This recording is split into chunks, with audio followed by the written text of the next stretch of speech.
right? So we gave the approval here on recording. I want to welcome to Keller Williams Prosperity. Welcome to the Prosperity Network, and certainly welcome to our platform here today, Mr. Tim Waller. Who, for those of you newer to the business who might not know, Tim is one of the most notable names in real estate in our area. I got my real estate license 15 years ago, and Tim was the person, and continues to be, right, that everyone looks up to, not just from a business perspective, but from a personal perspective too. It was a huge win for Tim to select Keller Williams Prosperity as a place to call home for his business and his business partner, Mike. We're super excited to have him here. And, with the integrity that comes along with Tim also comes 38 plus years of market knowledge, market experience. And as many of you guys are seeing out there, we're in a unique market. So anytime we have the opportunity to speak with somebody who's been through some unique markets before, we like to dig deep and see if we can, maybe get some advice that we would rather not learn when we're in the middle of it, but maybe learn it a little bit in advance here to put us in the right seat for the shifts that are coming, and that will continue to come as the future brings what the future is inevitably going to bring to us. So I'm going to open up a little bit with just a little general market talk and conversation. This video is likely to be viewed over a long duration or period of time. So it is 2022, April 2022. And what we're experiencing in the market right now is an incredibly condensed inventory pool. There's really not much to choose from. The interest rates have gone up exponentially over the last month or so in an effort to try and slow inflation, and also in the housing market to slow things down. Many realtors are really struggling in that they have a ton of buyers and they can't find a property to get those buyers in. And that's creating a bit of a bottleneck in our industry as a whole. Last piece before I welcome Tim to the floor here. Several media outlets have reported as of late, Yahoo included, that the transaction count has gone down and that the real estate market is slowing for 3-4 months in a row, something like that. But the truth of the matter is it's going down because there's nothing to sell, right? We're still seeing massive bidding wars in a really hyper competitive market. So we're going to talk through a couple of things strategically. I welcome Mr. Waller here, and you're, again, 38 plus years of experience. Tim, anything that you want to say, just as I got all the stuff out of the way to build the foundation, right? So anything you want to say about anything I said already before we really get started and jump in here? Well, first of all, I want to thank you, Bill, and the whole Keller Williams family for giving us such a warm welcome. I mean, for me, this is a long time coming. I've been through the mom and pop shop. I've been through a corporate shop. And Bill, as you know, I always told you and Ronnie, you guys are going to be rock stars. And not that I'm Nostradamus or anything, but I think I could say rightfully so. I was correct on that one. But I want to thank everybody for really, they made us feel like we've been there a long time. So that's well appreciated. And I guess that's a testament to the culture that the Keller Williams family has built. But just on your point, this morning I looked at specific to Wayne, because that's where our market center is, and there were a total of 54 listings on the market, 4 of which were coming soons, which brings us to 50. 17 of those 50 were in attorney review. So in essence, I think we had 37 active listings. Now, I've seen the good, the bad, and the ugly markets. The new name for this market is apocalyptic, because those numbers are insane. As a matter of fact, I got a little chart here because I've been doing stats for a long time. In August of 2012, there were a total of 464 homes on the market in Wayne. Only 22% of them were under contract. Today, out of all the inventory, it's 67% under contract. That is just incredible. Absolutely incredible. But just to give a little backdrop on myself, I first got licensed in 1983. I went to work for a well-known individual who's known for being an SOB.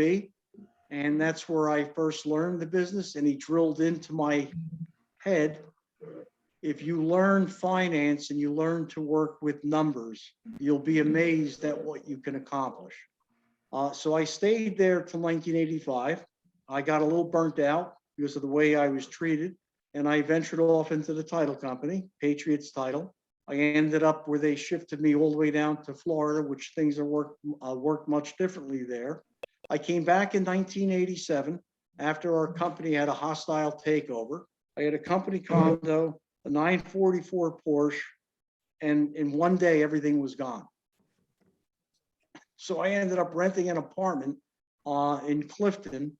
And Christmas Eve, I had no furniture in the apartment because he had locked all my furniture up in the condo. Fast forward to 1987, I met Charlie Blue.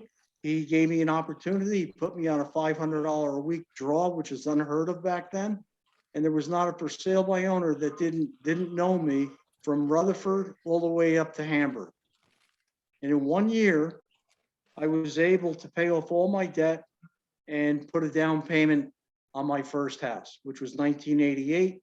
And I had a mortgage of over 10%. And just what, 1982, I think the interest rates touched on 16%. So right now, with interest rates where we are, I mean, they're still historically low. So I'd like to share, whatever questions you have for me, Bill, I'd be more than happy to share with the family.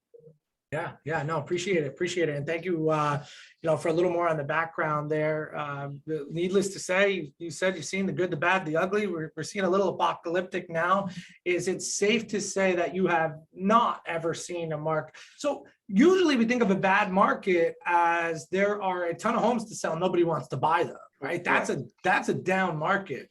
Have you ever seen one where it was the opposite, where you couldn't get the inventory on because the demand was that high, at least in our pocket of Jersey? I can absolutely say unequivocally, no. This is the first time for me. It's never happened.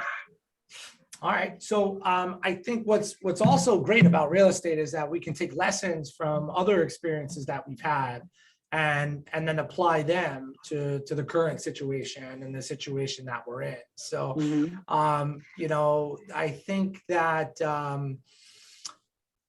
when things have slowed down in the past, so let's compare it to just a normal slowing market, not based on demand, but just in general. What have you done in your business to make sure that it keeps going through those consistent ebbs and flows that you've seen?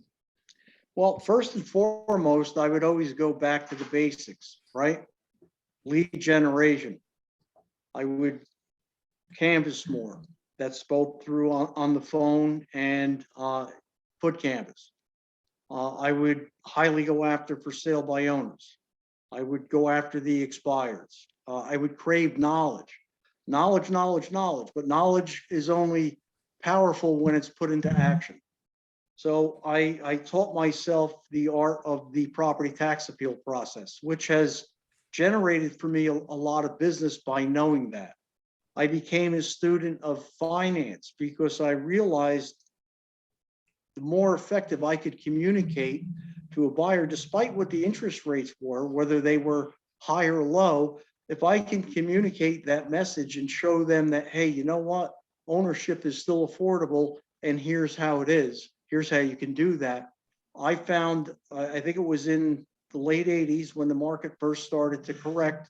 That was when we had the savings and loans debacle, and interest rates were high. And I came up with the concept, which talking through different lenders about the mortgage buy down. And what I was able to do back then, because of course prices were a lot less, I was able to increase a buyer's purchasing power by a minimal of $35,000. Just as an example, the rate back then, let's say, was 10%. I would do the buy down all the way to 7 the first year, 8 the second year, 9 the third years, and years 4 through 30, it would stay at 10%. The cost to do that buy down was 6 points. So I had to sell the seller on not only paying for the buyer's buy down, but also paying another 6% real estate fee. So back then, sometimes it cost the owner 12% to sell their home. So I was thriving when a lot of other people were getting out of the business because I understood that numbers do one thing, they tell the truth. So would you, hopefully I never see interest rates like that. Everybody's freaking out because they're at 5, right? But Right. it's good to know if I do, there's one person I'm calling and it's you. We'll be having you roll out your buy down for everybody too. But I think so we can take from what Tim's saying is, we didn't take it at face value and just stop, right? We didn't sit there and say, hey, the market is what it is. It's going to be, tough go at it. Let's sit back and do nothing. We looked at a way to be creative, to meet that market, to create new opportunities. And in doing that, you created buyers for those particular homes because you made it more appealing for them to buy. In this case, it would likely be the opposite in creating sellers. So thus our think tank, right? And agents in our office, those on this call here, in Integrity and Sparta, and here we have an awesome think tank. So if you come up with some ideas, let's feed this back so that just like Tim's buy down, we can be creative and stay nimble. Another thing, Tim, I just want to go a little deeper. You said something that's really left our business for the most part as a common practice, which was really common historically, even, when I was really heavily into production 7, 8 years ago, the canvassing. Is that something that you would recommend people maybe start to do a little bit now? What's your thought philosophy on that? I haven't seen the transition. I would do this because I know probably everybody here has read MREA, and the foundational business model, of course, is lead generation as your footing, and then listings. And then once you get so busy, you put into place the leverage. You can never have too many leads. And as the market starts to transition, and I think a lot of realtors, including myself, have made this mistake, is that right now it's so difficult because of the multi-offer situations and the bidding wars, is people are kind of, oh, I don't want the buyers, I want the listings, because listings, as soon as you put it on the market, they're priced right, they're going to sell, and they're probably going to sell for higher than what they were listed at. But right now is a good time to really start developing buyer relationships, because if we do go through a market shift and more inventory starts coming on the market, those buyers are going to be a good source of revenue down the road. We never forget about listings because listings are the lifeline of our business. But yeah, I think it takes, or it used to take me, about 60 calls before I would either end up with one referral or a listing appointment. And in today's busy world, it's very hard to talk to 60 people in any given day. And that's why I think the ISAs are really important, because our time is a commodity. Once we spend it, we can never get it back, right? Every day we get 24 hours or 86,400 seconds in a day to finish what we start. So I remember early on in my career, I think I was 26 years old. I was at a Tom Hopkins seminar, and he said something that stuck in my head, that we must do the most productive thing possible every moment of the day to make us better, because time stops for no one. Once we spend the time, we can't recapture that. But Bill, on a note, just getting back to finance, because I was working on something last night on a typical $400,000 mortgage today, right? Or back when the rates were 3.75%. To borrow that $100,000, it would cost $1,852 a month. At 4.75, that same cost is $2,088 per month, or a difference of $236 per month, or over the life of the loan, over $84,000. That's a tremendous amount of money. But what I think we need to do is although that's important to the buyer, this is where that effective communication comes in. And that's where you kind of break it down as far as, it may cost you, let's say if you had, let's say 903, yeah. Okay, so back in 1988, the average 30-year mortgage was 10.34%, which meant for every $1,000 it borrowed, it would cost them $9.03 for every $1,000 they borrowed.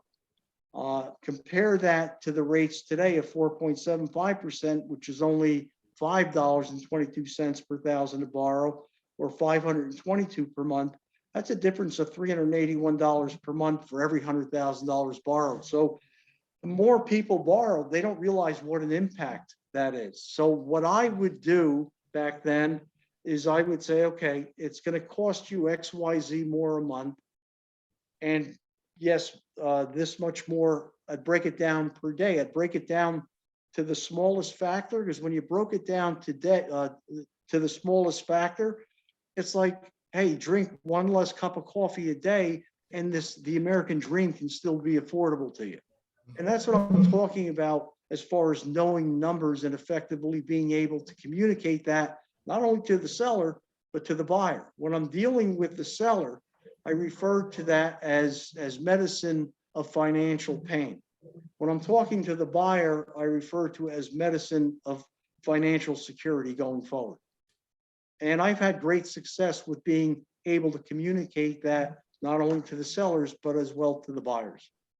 Yeah, and I mean, I can even see that in multiple bid situations now, right? When those buyers are not properly, educated, and let's be honest, most people don't go that deep. So even if they're working with your average agent who's not going that deep with them, they might make a number without really considering that cost per thousand, or that it could go up and it's going to be astronomically more, or that they could afford an extra maybe 20 grand on this dream house of theirs if they were to give up that latte every day from Starbucks. But when we break it down to those real numbers, the people are just thinking in thousands for the majority of people. Unlike realtors, we don't think in thousands. They don't get paid in thousands. So that might be a really great way to give them their medicine for security and make them feel more comfortable. Right. And to all the people that enjoy working with buyers today, when you're in that multiple offer situation, we've had great success by simply adding one component. And that component was when we submitted the offer, we already had the attorney review letter accompanying that offer, agreeing to everything that was contractually written in that contract, such as waiving of the appraisal, home inspections for informational purposes only. And that kind of puts the listing agent's mind at ease, saying, wow, I don't have to worry about this being switched in attorney review. Look, Mr. and Mrs. Seller, we already have a letter from their attorney agreeing to all these terms. Yeah, that's nice. It also makes them question the other folks to say, hey, wait, does that mean that their attorneys are going to change things on us? Which we've seen happen from time to time. Well, the seed of doubt, Bill, the seed of doubt. Mm-hmm. So Matt Regan, I'm not sure if you know Matt or not. Matt does a good amount of business. I'm going to just swing back to his question at the end. We're going to save questions for the very end, but we are going to revisit this letter concept here again, too. Just let them know I don't have all the answers, Bill.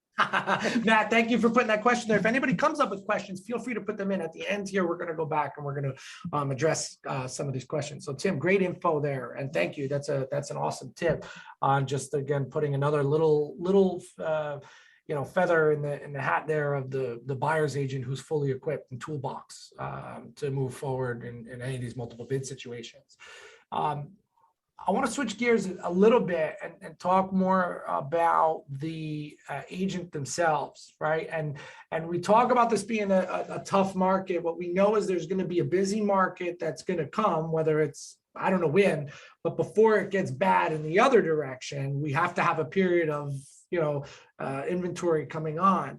Whether this is now or then, to accurately prep our agents, because a lot of agents have come into this business after the 08-09 debacle shift and not really developed the financial wherewithal from a personal perspective to be able to weather a storm or to be able to weather some periods of tight inventory, right? Or they become hyper dependent on a Zillow leads coming in and thus being in a challenging spot right now. So before we get into those specific details, Do you do anything different with your income, having seen so many ups and downs, to plan for periods that are like this, because we know they're going to come?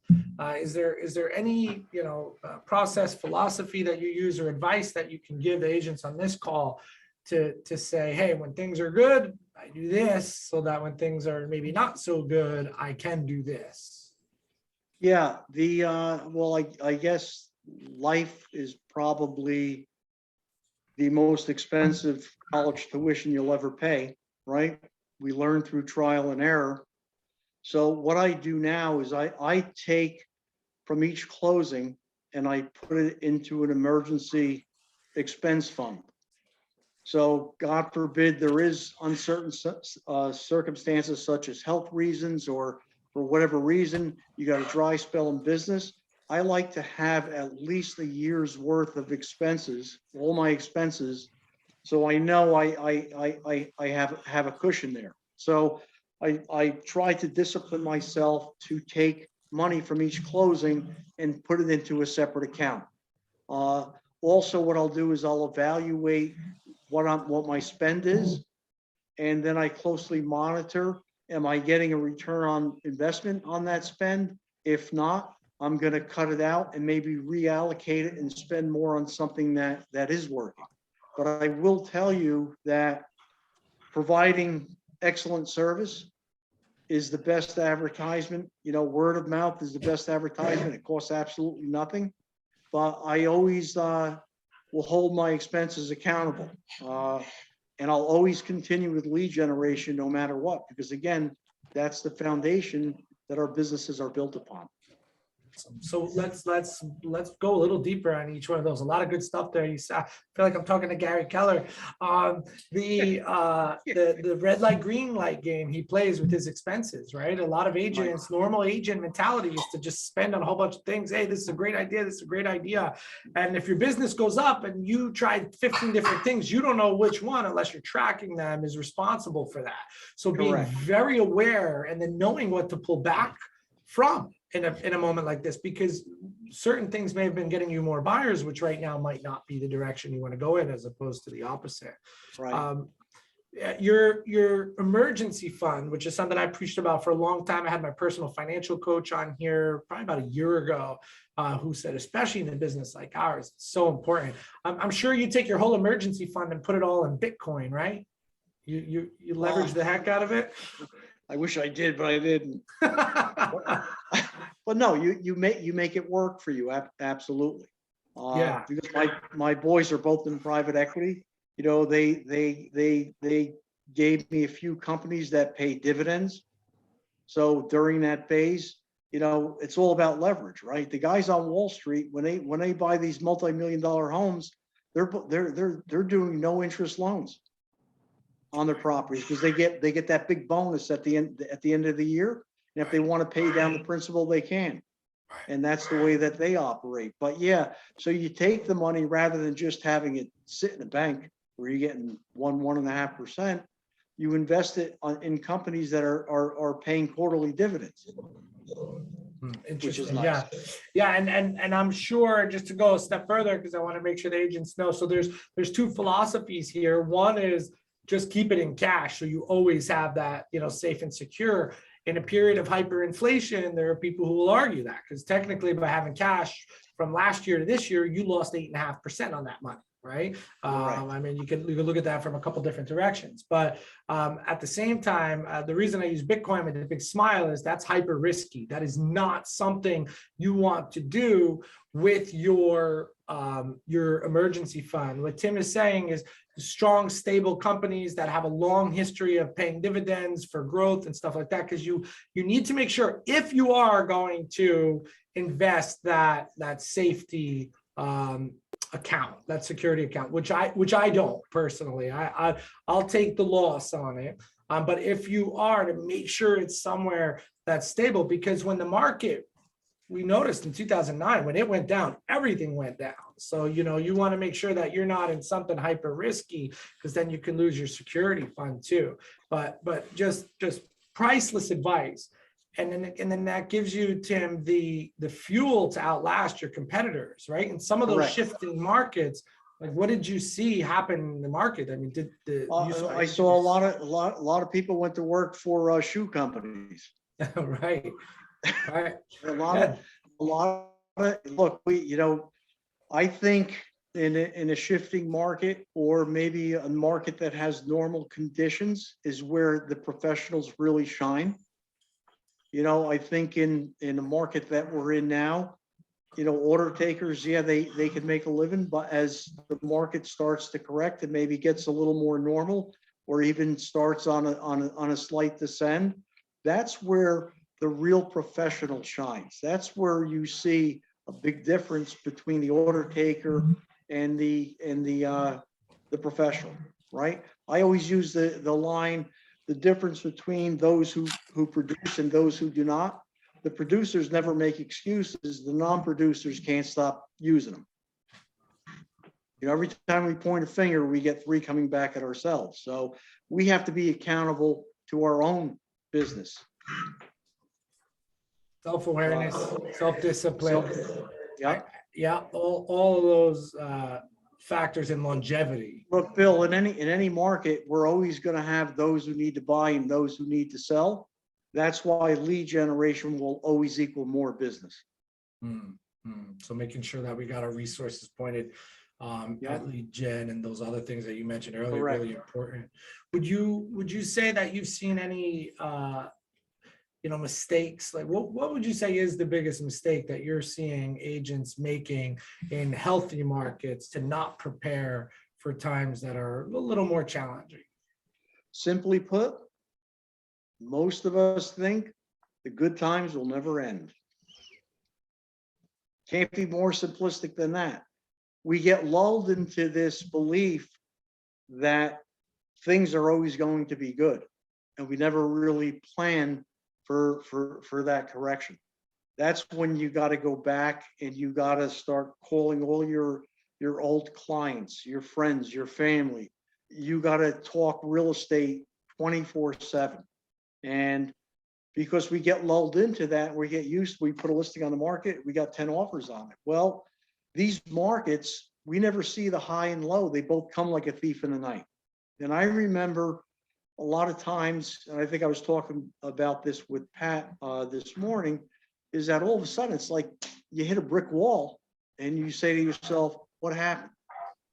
So the other good method that I would use when we start to have that inversion where we get more listings and the supply and demand shifts, is that all of a sudden sellers are saying, well, wait a minute, my neighbor down the street just got 50,000 more. How can you come in here and tell me I'm only going to get this? Well, reality is reality, right? The market shift.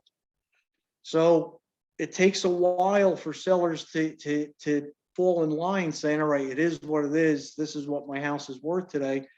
So then when you finally do get an offer and the seller says, I'm not taking that. Well, let's at least give them a counter offer. Once you get that counter offer, you should have a price reduction form with you and reduce the price to whatever they countered that particular buyer, to let the rest of the real estate community and buying community know, hey, we readjusted ourselves in the marketplace. This is what we're willing to take, because then that puts more pressure on the buyer who just made the offer. So you kill two birds with one stone, right? Now you repositioned and made hopefully your listing a little more saleable. So first of all, this is awesome, Tim, because you're going ahead, right? And in a great way. We're talking about the market to come. So everybody right now, and I think this might be so far one of the greatest reflections of what experience does in this business is it's not just about what's going to make it happen now. You're now talking about what you're thinking and planning and those tools in your toolbox for one day. The listing agents on this call are going to put a house on and it's not going to sell.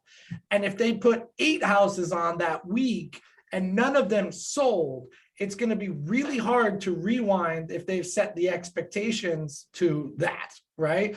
You're already opening us up to the adjustment of not even just battling for what today's bringing, but let's also make sure that we're prepared for whether that's tomorrow. You said it comes like a brick wall.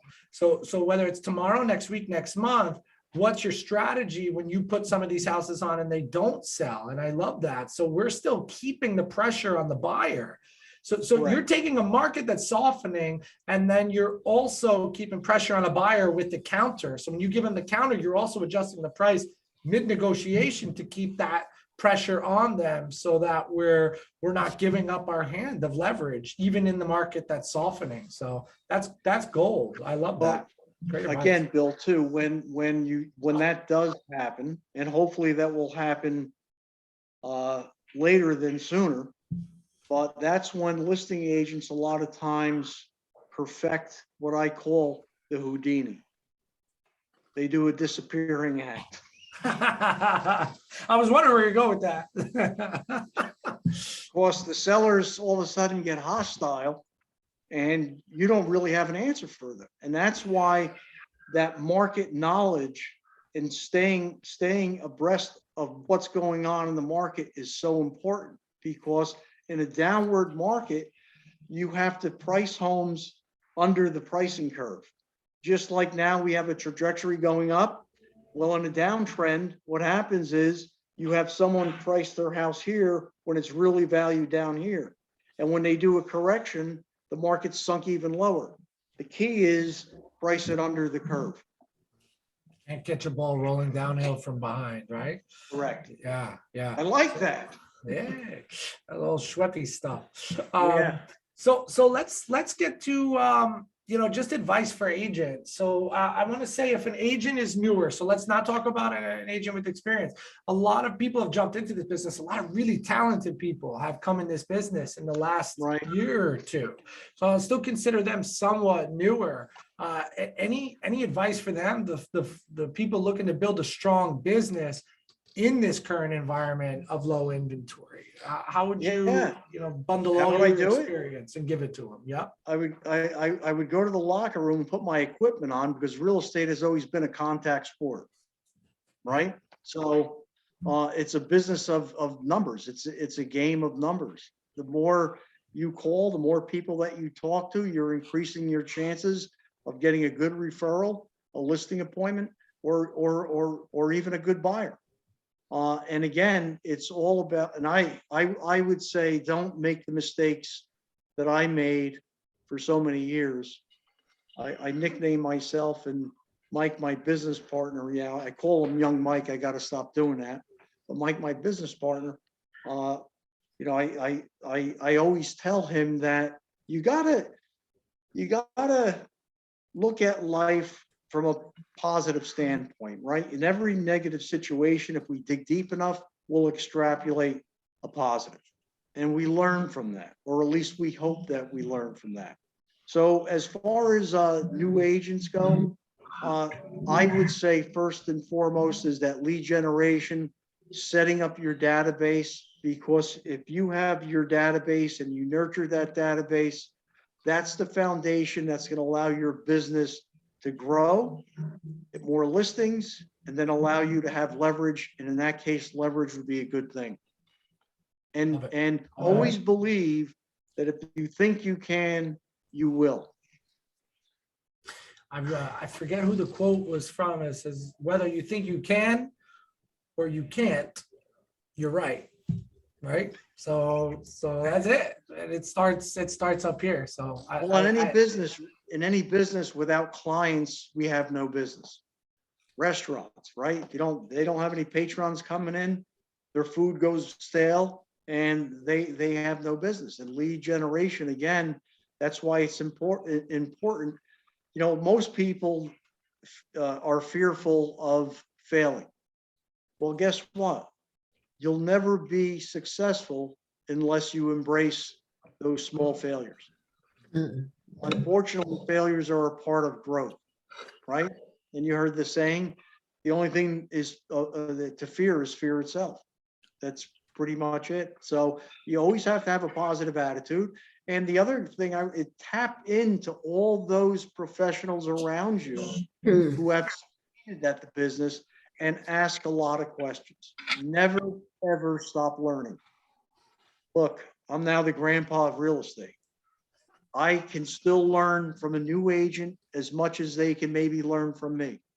And once you think that you've learned it all, it's time to find something else to do, because we never stop learning. We never know it all.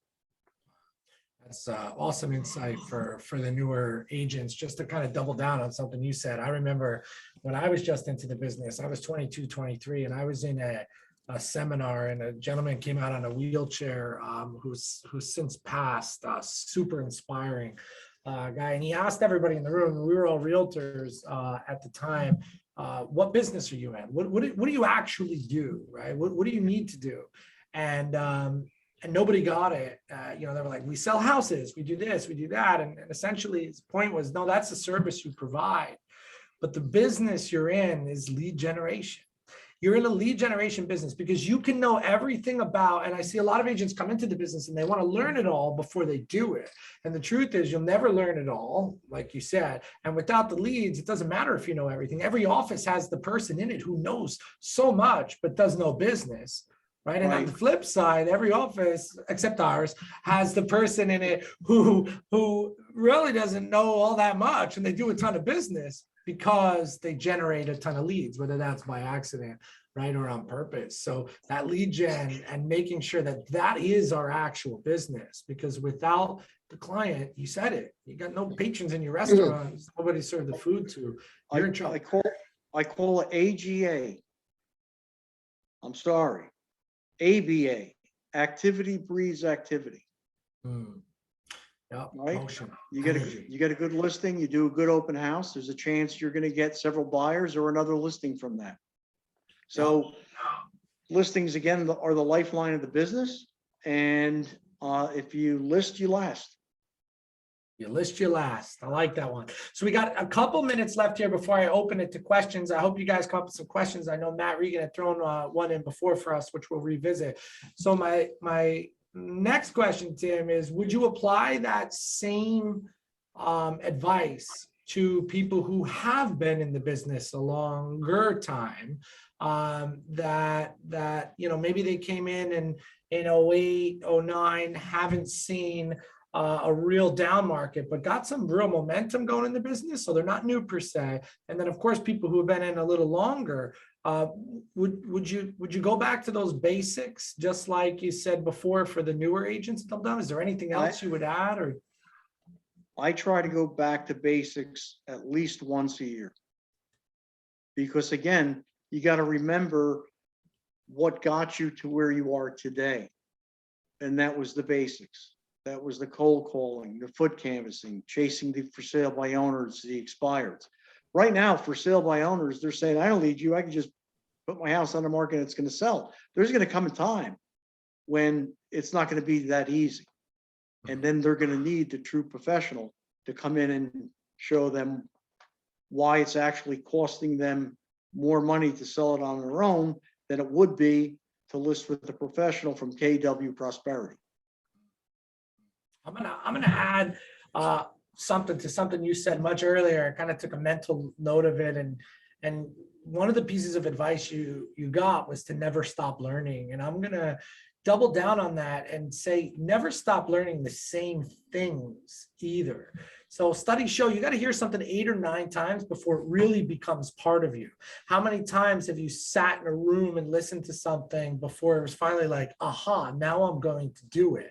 What I noticed is in the real estate business, and I think a lot of it is because of the natural, just psychological disposition of most realtors. If they start to hear something and say, hey, I already heard this, they'll like turn the page. They'll be like, yeah, I already heard all that stuff. Whereas the environment, right, that we surround ourselves with, you said connecting with other, other successful agents, and the commitment to consistently being on calls like this, and you've given us some unique stuff, which is great. But some of the stuff too is back to the basics, that those reminders are in some cases just as important, if not more important, than the stuff that we never heard before. The stuff we never heard before gets us excited and says, hey, I'm going to try this. But the revisiting of the stuff that we already knew allows it to get deeper and deeper in who we are and what we do, so that really becomes part of, right, who we are and what we do. So when our parents told us no, I'm experiencing this now, we had to say no a few times before the little ones actually get it. right? So it's the same philosophy when it comes to that. So from an education perspective, would you say that committing to staying even in environments where they might be saying stuff you've heard before, but it's the stuff you need to hear again, is over your 38 plus years, I got to imagine you've been in that spot over and over where you're hearing these things again that you've heard before, but maybe it's hitting you differently. Would you say anything to everybody here to inspire them to stay plugged in through this? Oh, you have to stay plugged in without a doubt, because I remember I used to practice in front of a mirror trying to articulate when I was on a listing presentation, and I would say, "You look like an idiot," and then I would try it again. All right, you look a little better than last time, until I perfected even your tone of voice, how you present yourself to people. So yeah, I look, basics are the golden key to success. You can't ever let go of the basics. To me, I think first and foremost is what I would try to articulate first. I would make sure when I'm on a listing appointment or meeting a buyer, I was there on time. I guess that's the military in me, because I would think that, okay, the seller's looking out the window. All they see is a big 6% on my head, and they're looking at their watch to make sure I'm on time. So I would always, when I first went in there, I would look around. If I saw golf clubs, I'd know the guy would be into golf. I was always looking for common ground. And then I would try to get people to like me and trust me. I know that's difficult, but I would try anyway. And I found that if people like you and trust you, they're more likely to do business with you. The same thing with buyers. I mean, Mike and I, we developed, which we would love to share with you, a buyer consultation that we have 100% success rate with. That everyone. That's a good percentage. What's that? I said that's a good percentage. Everyone that we did either the Zoom call during COVID or we met in person, we ended up selling a house because we used that time like a wedding ceremony, right? You go through the courtship, then the engagement, and then you get married. Well, at the end of the hour, we wanted to be married to that buyer. And we were successful in doing that because we spent the time to go through methodically every phase of the real estate contract and everything they could expect during that buying process. Buyer's remorse, home inspection issues, everything A through Z. And that, But basics, yeah, are key. right. And that's one of the main reasons why a lot of us feel that there's a place for real in the foreseeable future for a long, long time, unlike a lot of other industries. It's the relationship end of things, and that people truly need a fiduciary and something to walk them through. So I love that. I love how you're talking them through all of the steps of the buy on the buyer console. You said buyer's remorse, you're talking through that, inspection issues. So guess what? You don't have to deal with them as much when you're in the transaction. So you're actually doing them a favor, but you're really doing yourself a big favor too, because they're all prepped. You're not having the fallout ratio of these people experiencing it. They're mentally prepared for it. So, and most time is spent, Bill, most time is spent on the home inspection phase. We break it down to them in different compartments. Ordinary wear and tear, environmental issues, major structural defects, and cosmetic issues. And we tell them what your points of concern should be are mechanical and major structural and environmental. The normal wear and tear, if it's still working, doesn't mean the seller's got to buy you a new furnace. If you got cracked tile or regrouting needed, or you got spackling to do, that's all cosmetic issues. So we spend a lot of time on that. So when we get to the home inspection phase, we can say, okay, see, we talked about this before, because I said, as a first-time home buyer, you're overwhelmed when you get that report. You think you're buying the money pit. So by having them prepped in that buyer consultation, it's like, well, excuse me, all the ladies that are on the call, but I did witness all three of my children being born. I went through the little Maz class, and I will tell you, although They try to tell you everything that's going to happen. It doesn't take the pain away, but at least you know that it's not something that's happening to you. You remember them saying, hey, this was supposed to happen. Right. Mentally prepare. Tim, let's just again, good nuggets coming through left and right. I can't thank you enough. We're here in a couple minutes when we wrap up. We got about 10 minutes left for some Q&A. So I'm going to hit some of these questions. I'm going to back way up. So you talked about the letter for the attorney. I'm going to assume you have some attorneys that you work with often who are comfortable with providing these letters. In your experience, does that letter cost the buyer anything up front with the attorney to put together, supply that? No. Okay. They just want, the attorney just wants to know that in fact the client's going to use them if they're successful. But yeah, so we've used attorneys in the past where they were not charged in the event they did not or were not successful on getting the house. Yeah, because here's the truth. They put that letter together. It's kind of boilerplate, so they can interchange it for other offers too. It's all based on the same offer contract. Basically, Bill, what it is, you know how we all put in there an appraisal floor or inspections are just being done for informational purposes only. All the language that we put in that the buyer has agreed to, all we want is confirmation from the attorney agreeing to those specific terms that we wrote in there, and then use your cookie cutter letter aside. But we want the seller to know that what we have written in the contract is in fact in stone, and it's not going to be changed during attorney review. Like you said, it's also about putting the seed of, by doing that, you're putting the seed of doubt in the seller that maybe some of the other people are not willing to back that up, right? Right. So I love it. Francis Rosado, I know I mentioned a couple things here in the chat.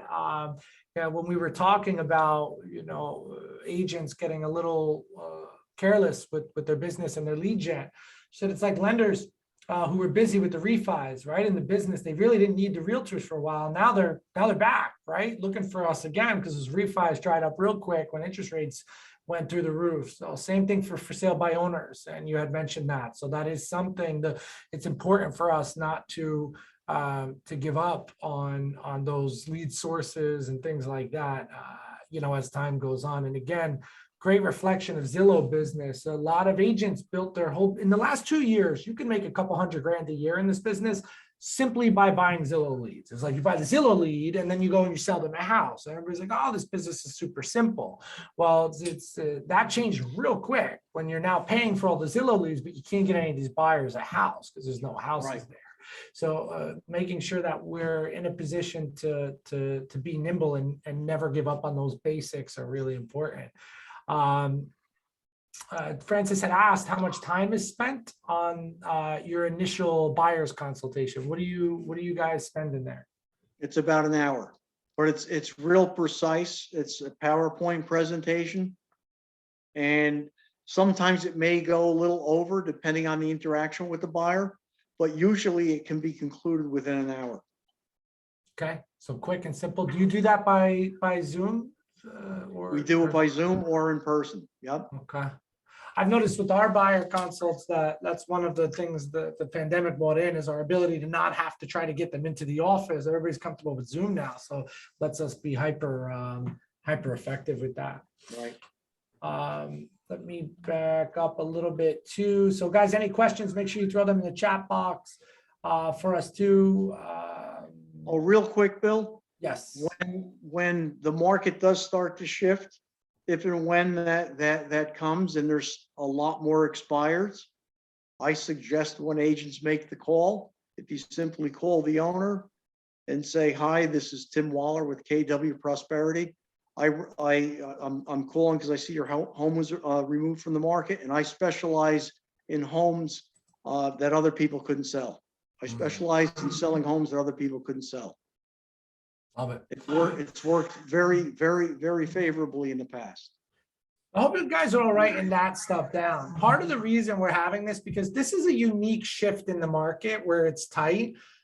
but this isn't the down market, right? Following this market is going to be a really busy one when inventory actually starts coming on because of all the demand squeeze. And then on the other end of it, we're not sure what's coming. So Tim keeps doing exactly what we're doing on this call in general, and it's giving us the ammo for the next round. What's next? What's next? What's next? Let's keep us one step ahead of all that. So Nalini says, Tim, I love that you talked about the fundamental importance of lead generation, possible fear and avoidance around it. Is there anything that you have done or do now to prepare yourself for those phone calls? I mean, a lot of people, those can be some tough calls, especially in New Jersey. So what, do you prep? I'm sorry, Bill, say that question again. Yeah, is there anything you do to get yourself in the right mind space to make any of those calls to for sale by owners, to under contracts? We preach a lot calling within your circle, which is really easier, but in a market like this, you might have to reach outside to get creative, to get your contacts in. So you said you looked in the mirror. Do you do anything before then? For the listing presentation, you looked in the mirror before making those calls? Anything to prep yourself so when they give you a barrage of 4-letter words, you're able to smile? I'll listen to a good song. It's usually the Rocky Balboa song. Surprise. And I'll just say, it's got to be me. It's got to be me. And you just get yourself in that mindset. And then I try to stand up while I make those phone calls. I got more energy when I'm standing than rather when I'm sitting. Right. And I know you, Tim, you're so confident in the fact that you genuinely care about these people, right? So that gives you, you're not calling them just for the business or the lead. You know that you're there to really help and serve them. So it's like an outreach, it's an offering, which comes across differently than the scripts that are meant to just kind of corral them, right? Correct.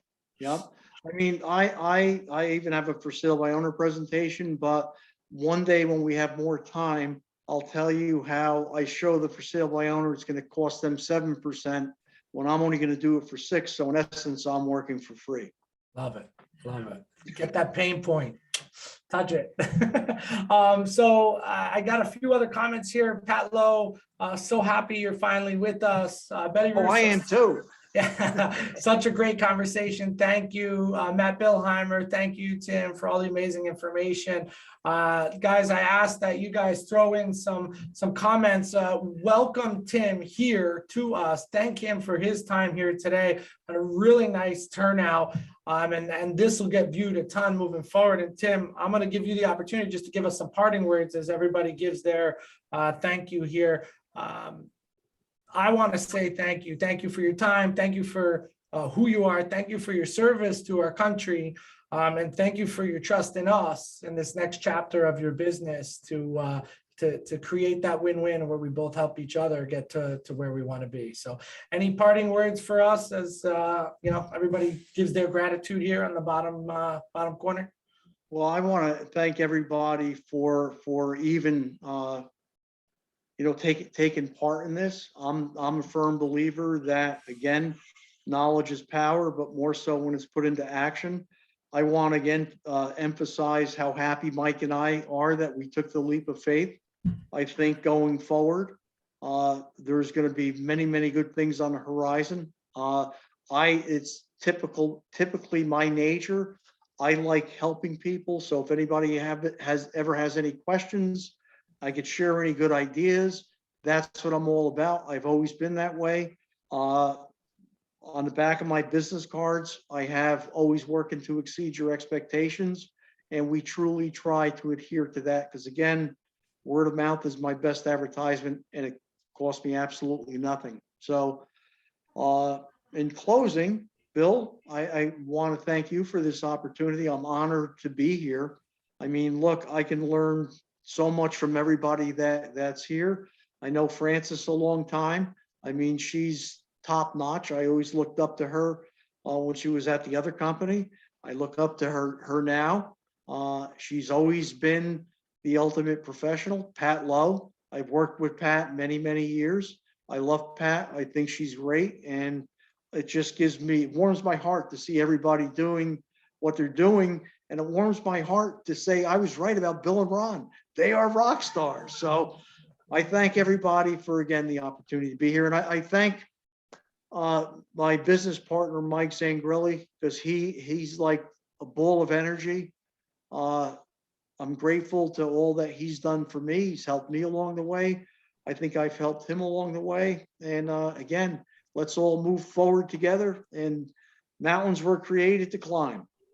Beautiful, man. Both our agents in Sparta, our agents in Wayne are blessed to have you on the team, blessed to have you next to us as we all climb that mountain. So thank you so much, Tim. And we look forward to seeing you more around the office and hearing this knowledge over and over. Thanks so much, buddy. Thanks, guys. Have a great day. Bye-bye.